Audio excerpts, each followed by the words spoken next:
ഞാൻ 3 വർഷം CBI കോടതി ജഡ്ജിയായിട്ടിരുന്നിട്ടുണ്ട്. അപ്പോൾ CBI കോടതി ജഡ്ജിയായിട്ടിരിക്കുമ്പോഴും അതുപോലെ തന്നെ ഹൈക്കോടതി ജഡ്ജിയായിട്ടിരിക്കുമ്പോഴും എൻ്റെ മുമ്പിൽ ഈ PC ആക്ടിൻ്റെ ധാരാളം സാങ്ഷൻ ഓർഡറുകൾ വന്നിട്ടുണ്ട്. അപ്പോൾ ഈ സാങ്ഷൻ ഓർഡറുകളുടെ പ്രത്യേകത എന്ന് പറയുമ്പോൾ സാങ്ഷൻ കൊടുത്താൽ മാത്രമേ അവരെ പ്രതികളെ പ്രോസിക്യൂട്ട് ചെയ്യാൻ പറ്റുള്ളൂ. ഇവിടെ ഈ കശുവണ്ടി വികസന കോർപ്പറേഷൻ എന്ന് പറയുന്ന ഒരു വെള്ളാന കോർപ്പറേഷൻ ഉണ്ട്. അവിടുത്തെ തൊഴിലാളികൾക്ക് വേണ്ടി ഉണ്ടാക്കിയേക്കുന്ന തൊഴിലാളികൾക്ക് വേണ്ടിയൊന്നും അല്ല, ഇഷ്ടംപോലെ കാശടിച്ച് മാറ്റാനുള്ള ഒരു മെക്കാനിസം എന്നുള്ളതല്ലാതെ ഒന്നുമില്ല. അതിൽ നടത്തിയ കോടികൾ, ആയിരക്കണക്കിന് കോടികളുടെ അഴിമതി കാരണമാണ് കൊല്ലത്താണല്ലോ കശുവണ്ടി മേഖല ഏറ്റവും കൂടുതലുള്ളത്.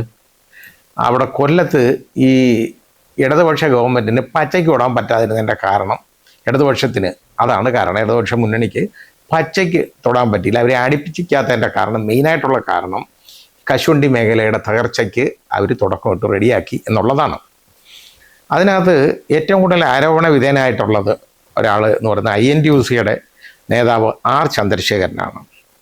അപ്പോൾ അയാൾ കോൺഗ്രസ് നേതാവാണ്.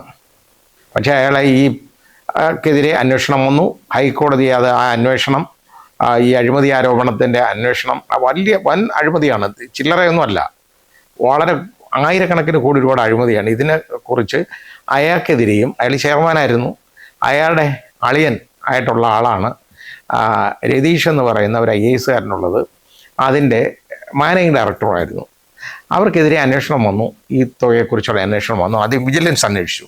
അപ്പോൾ വിജിലൻസ് ഇതിൽ കാര്യമുണ്ടെന്ന് കണ്ടു. എന്നിട്ട് അതുപോലെ J&J ട്രേഡേഴ്സ് എന്ന് പറയുന്ന ഒരു സ്ഥാപനം കോട്ടയത്ത്, അതുവഴിയാണ് ഈ കശുവണ്ടി മുഴുവൻ ഇറക്കുമതി. അവരാണ് ഏജൻറ്റ്സ്, കോടികളാണ് അടിച്ചു മാറ്റിയത് അതിനകത്തുനിന്ന്. അപ്പോൾ അങ്ങനെ അപ്പോൾ ഇവരെയൊക്കെ പ്രതികളാക്കി കേസ് വേണ്ടതാണ് എന്ന് വിജിലൻസിന് ബോധ്യമായി. അപ്പോൾ വിജിലൻസ് എന്ത് ചെയ്യുന്നറിയോ, ഇത് നോക്കിയപ്പോൾ അവർക്ക് ഇൻ്റർനാഷണൽ റാമിനിഫിക്കേഷൻസ് ഉള്ളതാണ്. അതായത് വെളിയിൽ നിന്ന് ഈ കശുവണ്ടി പർച്ചേസ് ചെയ്തേക്കുന്ന ഫോറിൻ കൺട്രിയിൽ നിന്ന് വരുന്നതാണ്. അപ്പോൾ അതിനെ സംബന്ധിച്ചിടത്തോളം ഇവർക്ക് അന്വേഷണത്തിൻ്റെ സ്കോപ്പ് എന്ന് പറയുന്നത് വളരെ ലിമിറ്റഡാണ് വിജിലൻസിന്. അപ്പോൾ അവരത് CBIക്ക് കൊടുക്കണം എന്ന് അവർ തന്നെ പറയുകയും ചെയ്തു. ഏതായാലും അതൊന്നും CBIക്ക് വിട്ടില്ല. അവസാനം ഹൈക്കോടതി വന്നിട്ട് ഹൈക്കോടതിയാണ് CBIക്ക് അന്വേഷണം കൈമാറിയത്. അന്വേഷണം അവർ 5 വർഷം കൊണ്ട് CBI അത് അന്വേഷിച്ചു. വളരെ ബുദ്ധിമുട്ടാണ് ഈ അന്വേഷണം. അന്വേഷിച്ച് തീർത്തു. നല്ല രീതിയിൽ അന്വേഷണം നടത്തിയതിന് ശേഷം ഒരു ഫൈനൽ റിപ്പോർട്ട് കൊടുക്കുന്നു.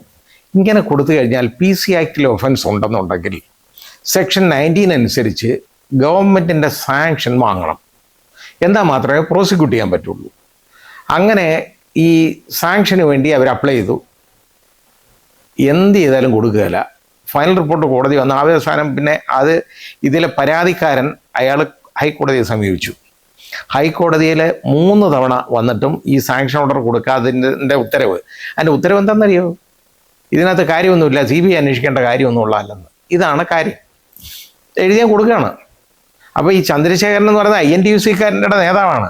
പക്ഷെ അയാളെ സഹായിക്കേണ്ട ബാധ്യത എന്ന് പറയുന്ന ആർക്കാണെന്നറിയോ, പിണറായി വിജയനാണ്. ഒന്ന് ആലോചിച്ച് നോക്കിയുള്ളൂ നമ്മൾ അതിൻ്റെ മാഗ്നിറ്റ്യൂഡ്. അതും വ്യവസായ വകുപ്പ് മന്ത്രി അന്നത്തെ രാജീവിനും. ഇവർക്കാണ് ഇയാളെ സംരക്ഷിക്കേണ്ട ആവശ്യം. അങ്ങനെ സംരക്ഷിക്കേണ്ട ആവശ്യം ഈ എതിർ പാർട്ടിയിലുള്ള ഒരാളെ, അതായത് മുഖ്യ എതിരാളിയായിട്ടുള്ള ഒരു പാർട്ടിയിലുള്ള പാർട്ടിയുടെ നേതാവിനെ സംരക്ഷിക്കേണ്ട കാര്യം ഇവർക്ക് എന്താ ഉള്ളത്? അപ്പോൾ അതിൻ്റെ പുറകിലുള്ള കാര്യം നമ്മൾ ആലോചിച്ചാൽ മനസ്സിലാവുമല്ലോ എന്താണെന്ന്. അതാണ് കാരണം. ഏതായാലും ശരി, ഉത്തരവ് കൊടുത്തില്ല. അവസാനം ഹൈക്കോടതി വളരെ സ്ട്രിക്റ്റായിട്ട് അത് ഇടപെട്ടു. ഇതെന്താ ഉത്തരവ് കൊടുക്കാത്ത, ഓരോ കാര്യം, ഓരോ ന്യായങ്ങൾ പറയും. ഇതെല്ലാം തെറ്റാണ്, അത് വീണ്ടും കൺസിഡർ ചെയ്യാൻ പറഞ്ഞ് അങ്ങോട്ട് അയക്കും. അപ്പോൾ ഓരോ തൊടിന്യായങ്ങൾ പറഞ്ഞിട്ട് ഇത് കൊടുക്കാതിരിക്കുക.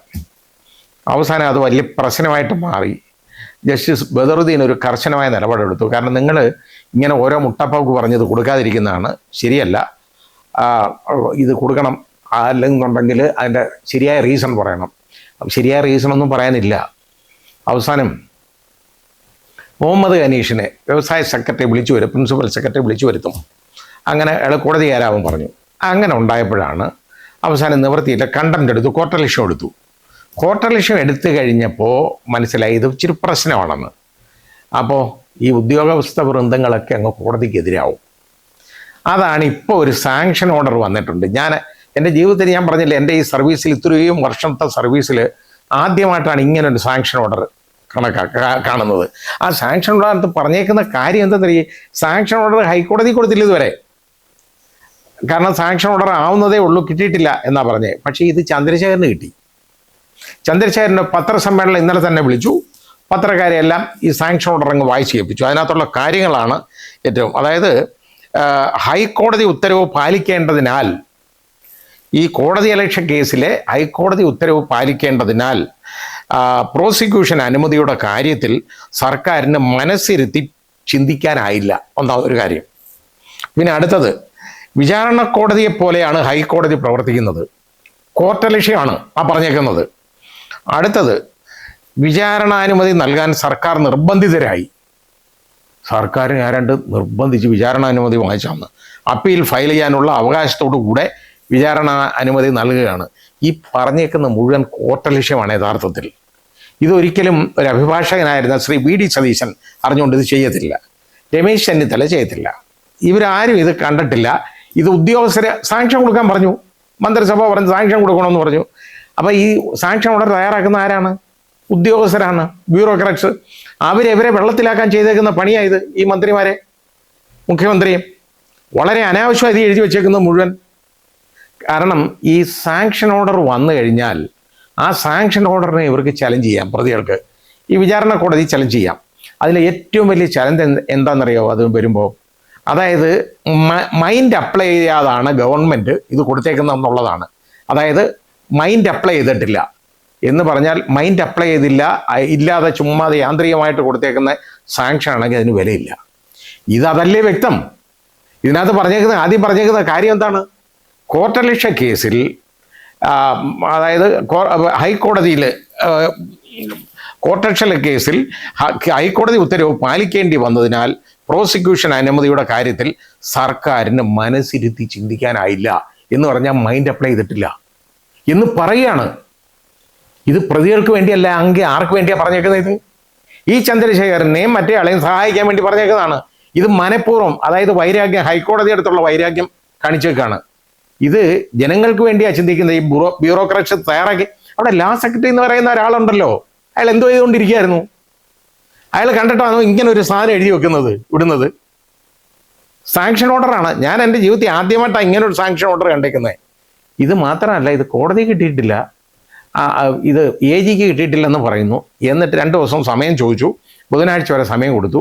ഏതായാലും മാറ്റി. ഇത് യഥാർത്ഥത്തിൽ മാറ്റിയില്ലെന്നുണ്ടെങ്കിൽ മര്യാദകേടും വൃത്തികേടുമാണ്. ഇത് ഈ സർക്കാരിനെ തിരഞ്ഞെടുത്തേക്കുന്നുണ്ടല്ലോ, ഈ ചന്ദ്രശേഖരനൊന്നുമല്ല, ഇവിടുത്തെ ഇതിലെ നേതാക്കളുമല്ല, ഇവിടുത്തെ ജനങ്ങളാണ്. അതാദ്യം ചിന്തിക്കണം. കൊല്ലത്ത് ഇത്രയും വലിയ വിജയം UDFന് ഉണ്ടാക്കി കൊടുത്തത് അവിടുത്തെ ജനങ്ങളാണ്, അല്ലാതെ ഈ ചന്ദ്രശേഖരനൊന്നുമല്ല. ഈ ചന്ദ്രശേഖരനെ കണ്ടാൽ ആരും വോട്ട് കൊടുക്കത്തില്ല. കാരണം ഇത് എല്ലാവർക്കും അറിയാവുന്ന ഒരു കാര്യമാണ്. അയാൾക്ക് ഇടതുപക്ഷം വന്നാലും വലതുപക്ഷം വന്നാലും അയാളെ സപ്പോർട്ട് ചെയ്യും. ഇപ്പോൾ നോക്കിയപ്പോൾ ഈ ഹനീഷിനും അതുപോലെ IAS ലോബിക്കുമൊക്കെ ഒരു വൈരാഗ്യം വന്നു ഹൈക്കോടതി എടുത്ത്. എന്നാൽ ഇതിലങ്ങ് നിർത്തേക്കാം. അത് പറഞ്ഞേക്കുന്ന വർത്തമാനം എന്ന് പറയുന്നത് മനസ്സിരുത്തി ചിന്തിക്കാനായില്ലെന്ന്. അതോടുകൂടി അത് പോയി. ഇനി അടുത്തത്, വിചാരണ കോടതിയെ പോലെയാണ് ഹൈക്കോടതി പ്രവർത്തിക്കുന്നതെന്ന് ഇവരാണോ തീരുമാനിക്കുന്നത്? വിചാരണ കോടതിയെ പോലെ ഹൈക്കോടതി പ്രവർത്തിക്കുന്നതെന്ന്? അതായത് ഞാൻ പറഞ്ഞ പെർസെ കണ്ടംപ്റ്റാണിത്, കോർട്ടലക്ഷ്യം ആണ്. ഇത് പുറത്ത് വന്നാൽ വിചാരണ അനുമതി നൽകാൻ സർക്കാർ നിർബന്ധിതരായി. അതുകൊണ്ടാണ് കൊടുത്തതെന്ന് പറഞ്ഞാൽ സാങ്ഷൻ ഇല്ലെന്ന അർത്ഥം. അതിൽ കൊയർഷൻ, അൺഡ്യൂ ഇൻഫ്ലുവൻസ്. ഇത് ആരാ അൺഡ്യൂ ഇൻഫ്ലുവൻസ് നടത്തിയ, കൊയർഷൻ നടത്തിയത്? അപ്പീൽ ഫയൽ ചെയ്യാനുള്ള അവകാശത്തോടെ വിചാരണ ആർക്ക് അപ്പീൽ കൊടുക്കാനാ ഇത്? ഇതാണ് ഇത് ഈ പറഞ്ഞു വെച്ചേക്കുന്നത്. ഞാൻ ആദ്യമായിട്ട് കാണും പ്രതിയെ സഹായിക്കാൻ ഇതിലും വലുതായിട്ട് നല്ലതായിട്ട് ഒരു ഉത്തരവ് കൊടുക്കാൻ പറ്റുമോ? ഇല്ല. ഇത് ബഹുമാനപ്പെട്ട മുഖ്യമന്ത്രി ശ്രദ്ധിക്കണം. നിങ്ങളുടെയൊക്കെ പേര് കളയാൻ വേണ്ടി ഓരോരുത്തന്മാർ ചെയ്തു വെച്ചേക്കുന്ന പണിയായത്.